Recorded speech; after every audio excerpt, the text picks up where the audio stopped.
오늘 말씀의 제목입니다. 고통을 토로하는 욥이라고 하는 제목입니다.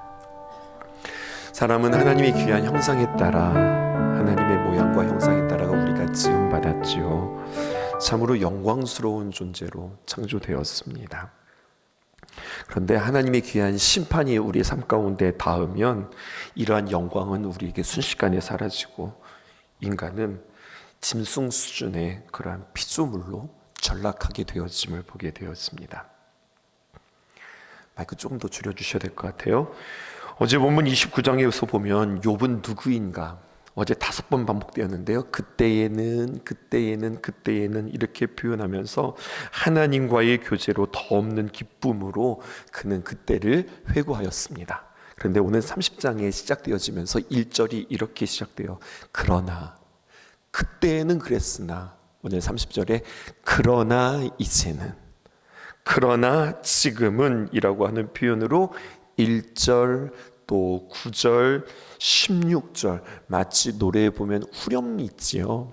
후렴처럼 지금은 이렇다라고 하면서 30장이 시작되면서 욥은 치욕스러운 경험으로 시작해서 30장 1절에서 5절입니다. 하나님이 나를 원수로 대하는 것 같은 느낌을 토로하는 내용이 이제 내일 본문이죠. 30장 16절에서 31절까지 기록되어져 있습니다. 그러니까 오늘 30장의 구조는 29장의 구조와 같이 이렇게 짝을 이루게 되어져요. 29장에서는 하나님의 미소 아래에 있는 삶을 묘사했다면 욥기 30장은 하나님의 무서운 진노 아래에 있는 삶을 묘사하고 있습니다. 이것이 우리에게 주는 의미는 무엇인가 함께 생각해 볼게요. 그러니까 29장과 30장이 짝이라고 했으니까 같이 이어야 되는데요. 그러니까 어제를 생각하면 나는 마치 천국과 같았고 낙원과 같았던 그러한 과거의 삶을 늘 갈망하고 나는 그때처럼 그렇게 되었으면 좋겠다. 이것이 나의 소원이지만 오늘 내가 생각해 보면 내가 경험하고 있는 것이라고는 나의 소원과는 상관없이 지옥과 같은 현실을 그는 계속해서 지금 탄식하고 있는 겁니다. 그런데요, 욥이 지금 이렇게 고통당하고 있구나 이렇게만 보는 것이 아니라 이것을 통하여서 나를 구원하신 예수 그리스도의 구속을 우리가 함께 생각해 보셔야 합니다. 그러니까 욥기를 통하여서 욥이 이렇게 고통당하고 있네 이것이 아니라 이 욥을 통하여서 주님께서 우리에게 예수님이 나를 구속하신 그 귀한 묵상까지 우리는 다 해야 된다는 거예요. 좀 더 따라와 보실게요. 1절 우리 함께 보십시다. 그러나 이제는 나보다 젊은 자들이 나를 비웃는구나. 그들의 아비들은 내가 보기에 내 양떼를 지키는 개 중에도 둘만하지 못한 자들이라. 아주 이 욥의 말에 도끼가 지금 서려 있어요. 여기서 비웃다라고 하는 표현이 29장 24절에 보면은요 미소라고 하는 말과 사실 같은 말이거든요. 욥기 29장 24절 어제 본문이었는데 세 번역으로 편하게 읽어드릴게요. 이렇게 기록되어 있습니다. 내가 미소를 지으면, 욥이 말입니다, 참 그가 고난당하기 전에 그가 왕성하고 하나님의 귀한 영광 가운데 있을 때 내가 이렇게 미소를 지으면 사람들은요 나의 미소에 이렇게 딱 확신을 지었어요. 또 내가 이렇게 웃는 얼굴을 하면 그들은 내 곁에 있다가 내가 이렇게 환하게 웃으면 그들은 새로운 용기를 얻었어요. 여러분, 예수님께서 제자들 앞에서 많은 군중들 가운데서 인자한 모습을 가지고 이렇게 웃으시면서 그들에게 하늘의 귀한 말씀들을 전할 때 하늘에 나는 새들을 보라, 또 들에 핀 백합화를 보라, 그들에게 따뜻한 하늘에 나는 새들을 보아라 하면서 막 예수님께서 얼굴을 찡그리시면서 설교하셨겠어요? 백합화를 이야기하는데 막 근심된 얼굴로 백합화를 보라 그러면서 주님께서 그렇게 설교하셨겠어요? 분명 그 얼굴은 인자한 얼굴이었고 환한 미소였고 그랬을 거예요.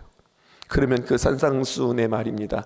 그 많은 제자들이 올라와 그 주님의 말씀을 들을 때 얼마나 위로를 얻고 얼마나 힘을 얻고 그들이 얼마나 큰 용기를 얻었을까요?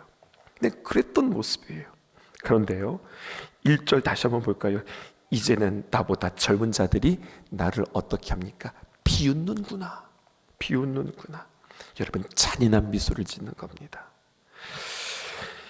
29장에서는 욥의 과거를 말했습니다. 욥은 과거에 존경을 받고 참 행복하게 살았습니다. 또 많은 사람들이 욥의 도움을 받았어요. 그런데 지금 욥이 고난을 당하자 어떻게 되었습니까? 보잘것없는 자들이 와서 욥을 멸시합니다. 사람들이 노래를 지어서 욥을 조롱합니다. 그게 9절과 10절에 기록되어져 있어요.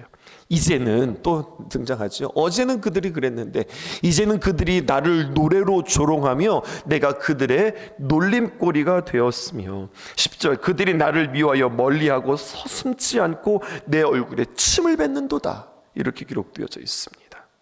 욥이 바닥까지 떨어졌어요. 11절 보실까요? 이는, 이 모든 것이 어떻게 된 것이냐, 욥이 이렇게 해석합니다. 이는 저들이 못돼 먹어서, 저들이 나빠서가 아니라 하나님이 내 활시위를 늘어지게 하시고 나를 곤고하게 하심으로 무리가 내 앞에서 굴레를 벗었음이라, 이렇게 표현하고 있어요.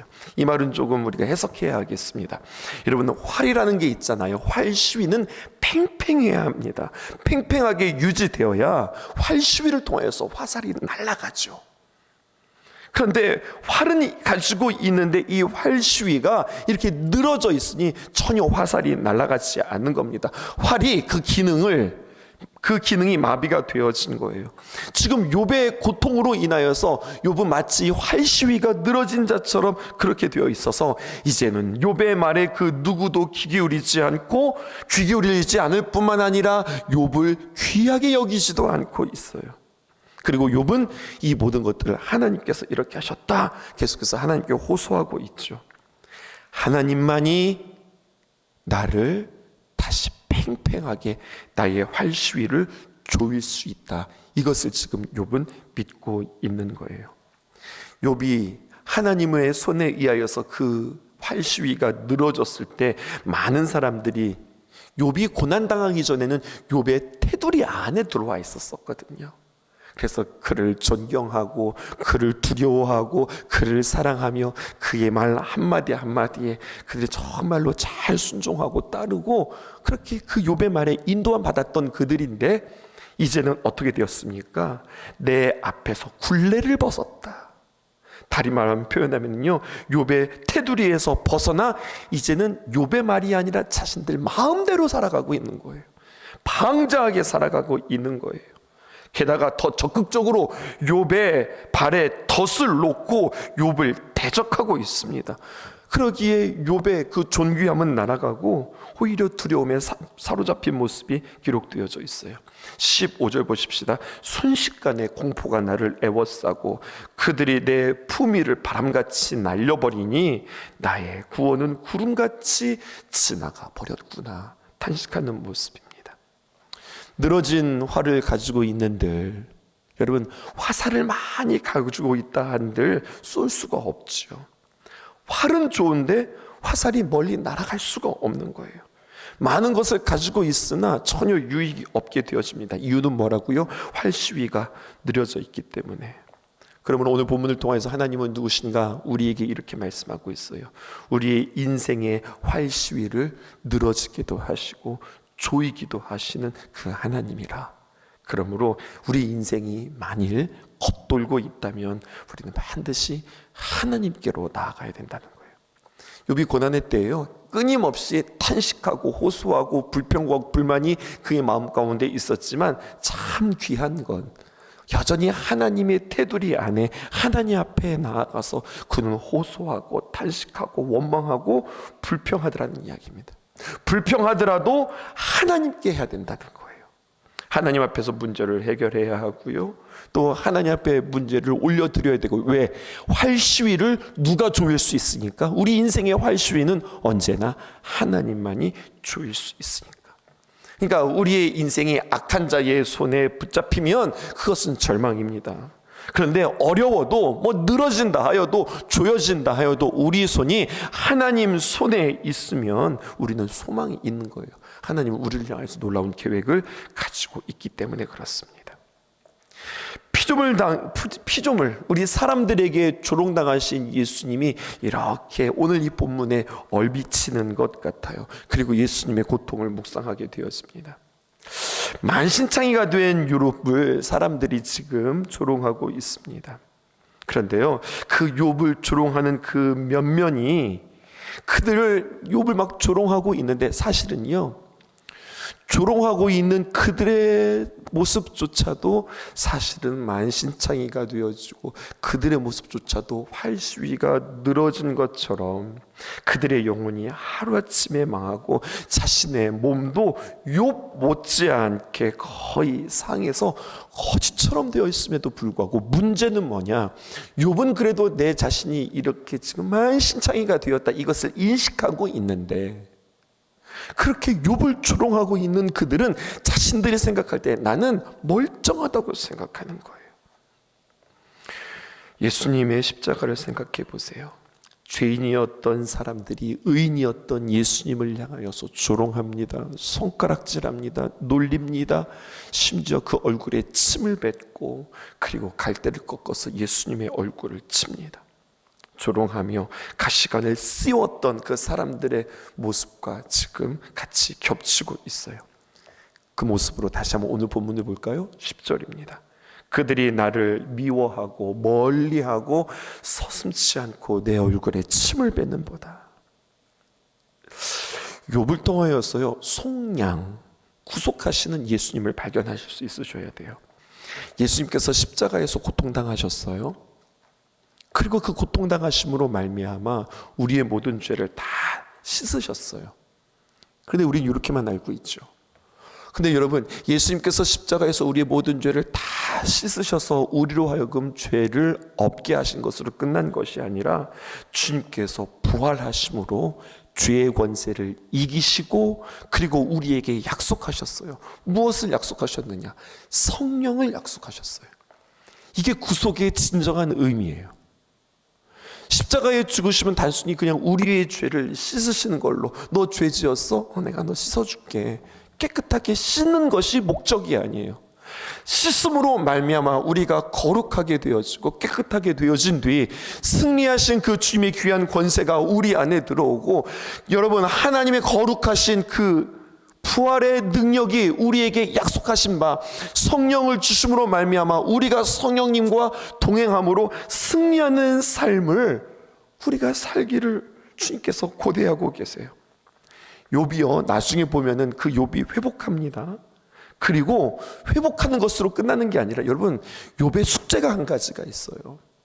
그게 바로 무엇이면 자신을 조롱했던 사람들, 특별히 욥의 곁에 있었던 그 친구들을 위하여서 기도하고 그리고 그들을 용서해 줘야 조롱하던 사람들의 그 죄가 용서가 되는 거예요. 여러분, 주님께서도 마찬가지입니다.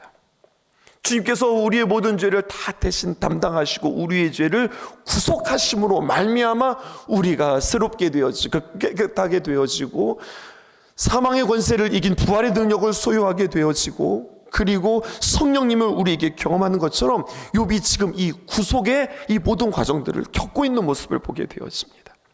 11절 보세요.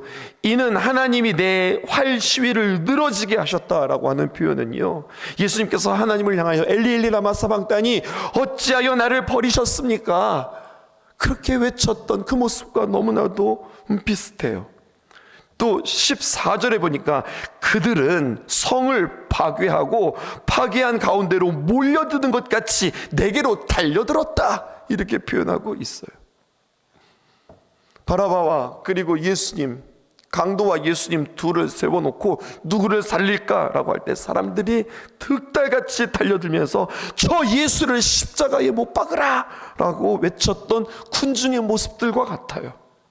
또 15절 보실까요? 순식간에 공포가 나를 애워싸고 그들의 내 품위를 바람같이 날려버리니 나의 구원은 구름같이 지나가 버렸구나.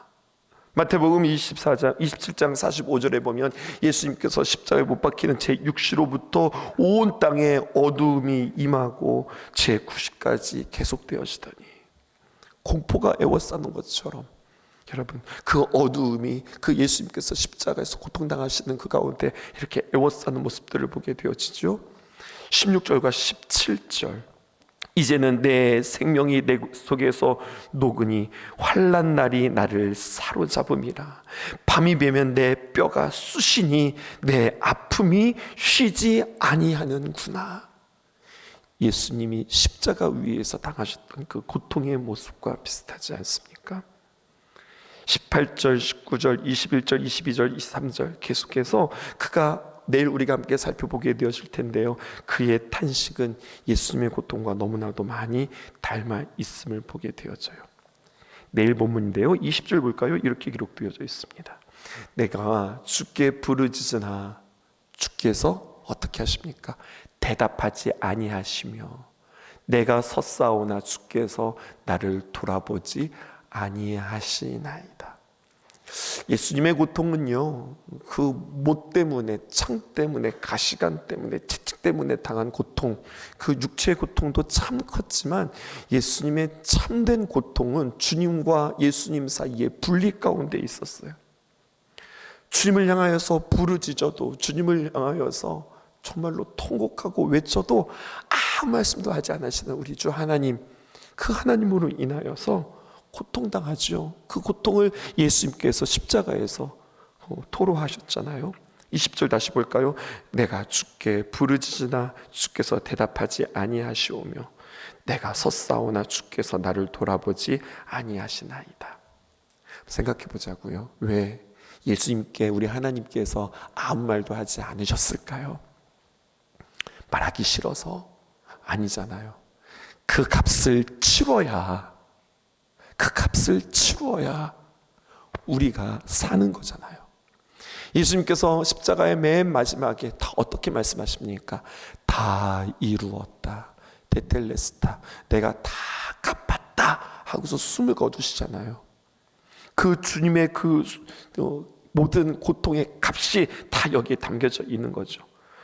하나님께 부르짖으나 하나님께서 계속해서 침묵하셨어요. 이게 욥이 느끼는 최고의 답답함이요, 최고의 고통이었을 거예요. 하나님께서 말씀하시는 방법은 사람과 사람 사이에 말하는 것과 차원이 다르다는 사실을 여러분들 기억하셔야 돼요. 하나님은 어떤 분이냐? 하나님께서 우리가 깨달을 때까지, 하나님께서 일하실 때까지 하나님은 준비하시는 분이고 하나님은 기다리시는 분이라고 하는 사실입니다. 적용해 볼까요, 여러분? 첫 번째, 오늘 이 말씀을 통하여서 우리는 이렇게 적용할 수 있겠어요. 하나님의 침묵, 이것은 시간 속에서 일하시는 하나님 또 다른 얼굴이다. 이것을 신뢰할 수 있었으면 좋겠습니다. 고통보다 더 힘든 것은요, 부르짖음에 응답이 없으신 하나님의 침묵이에요. 우리는 하나님의 침묵이라고 하지만 하나님은요, 하나님 편에서는 하나님의 준비하심, 하나님의 일하심의 시간차, 이렇게 표현할 수 있겠어요. 어쩌면 여러분, 우리로서 좀 답답한 지경이지만 나의 삶 속에서요, 일평생이라고 하는 긴 시간에 걸려서 응답되어지는 일들도 있어요. 우리에게 금방 느껴지지 않고, 그리고 답답하기 그지없지만 그래서 전 극심한 영적인 고통을 느낄 때 우리는 이렇게 늘 이야기하기 쉬워요. 나의 실패. 우리 말에서 계속 맴도는 말들이에요. 마지막, 끝, 자폭, 포기, 이런 말들이 우리 안에서 계속해서 되뇌어질 수 있어요. 침묵하시는 그 하나님 앞에서 말입니다. 근데 여러분, 이 말들이 오늘 주님을 생각하면서 침묵하시는 것은 나를 외면하시는 것이 아니지만 하나님 준비하고 계신다, 하나님이 일하고 계신다 라고 우리가 생각하면 여러분, 우리에게는요 여유가 생기는 거예요. 하나님에 대한 신뢰가 회복되어지는 거예요.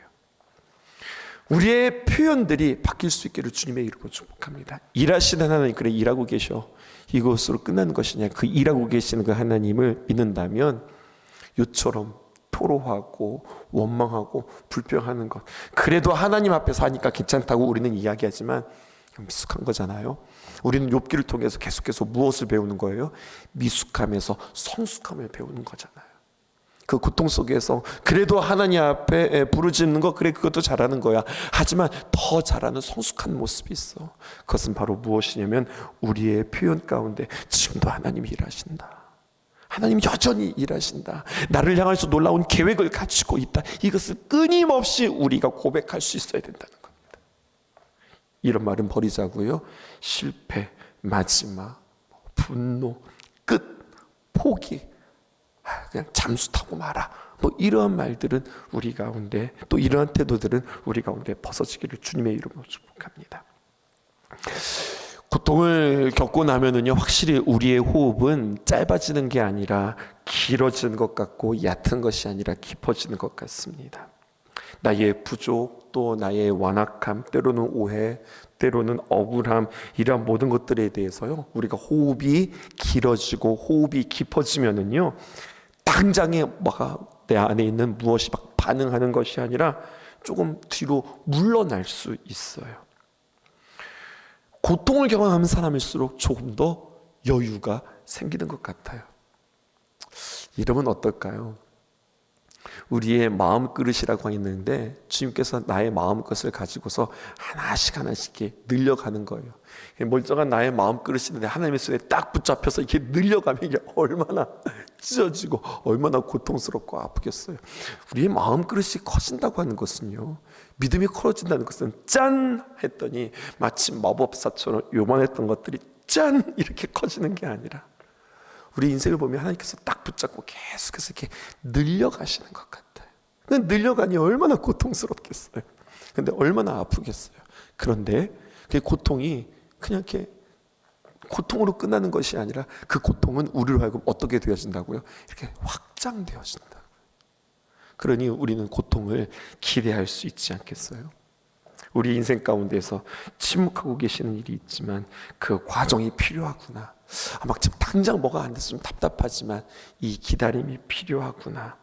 침묵하시는 그 하나님을 신뢰할 수 있기를 주님의 이름으로 축복해요. 마음 넉넉하게 살아갈 수 있기를 바라고요. 살아생전에 침묵하셔도 내 뜻대로 되어지지 않아도 꼭 이 말 해드리자고요. 하나님 앞에. 하나님 도대체 왜 그러세요? 아니 왜 그러신 거예요? 답답해요. 이것이 아니라 하나님이 오르시지요. 하나님이 하시지요.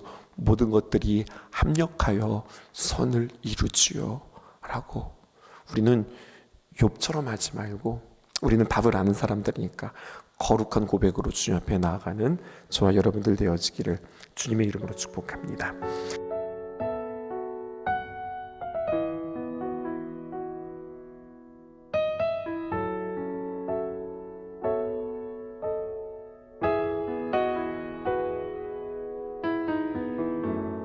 나의 소망 되신 주를 바라봅니다. 다시 오실 나의 왕 예수, 주를 기다립니다. 나의 소망 되신 주를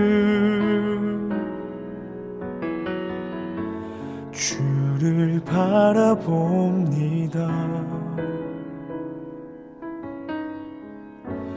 다시 오실 나의 왕 예수, 주를 기다립니다. 밤이나 낮이나 어제나 오늘도 영원히 주만 찬양해.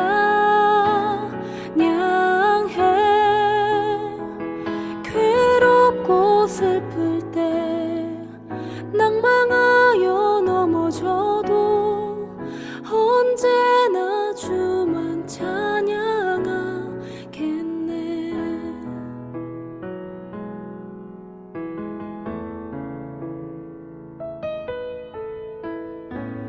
나의 소망 되신 주를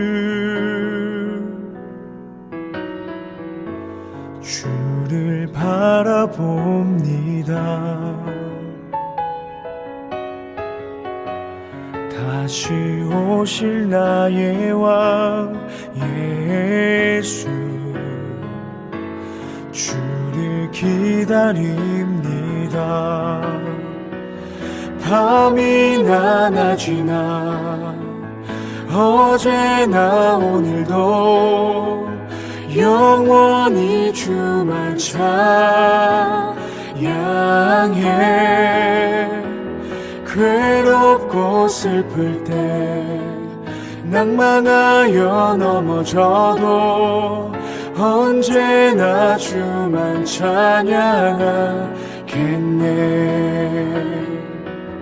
밤이나 낮이나 어제나 오늘도 영원히 주만 찬양해. 괴롭고 슬플 때 낭만하여 넘어져도 언제나 주만 찬양하겠네.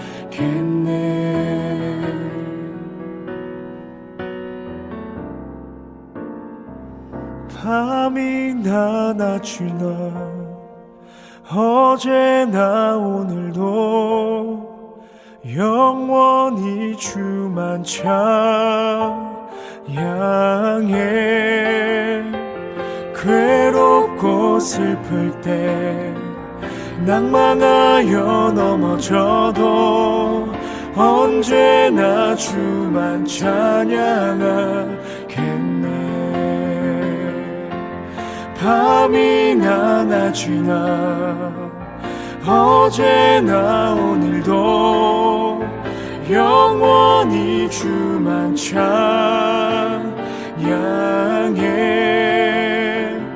괴롭고 슬플 때 낭만하여 넘어져도 언제나 주만 찬양하겠네.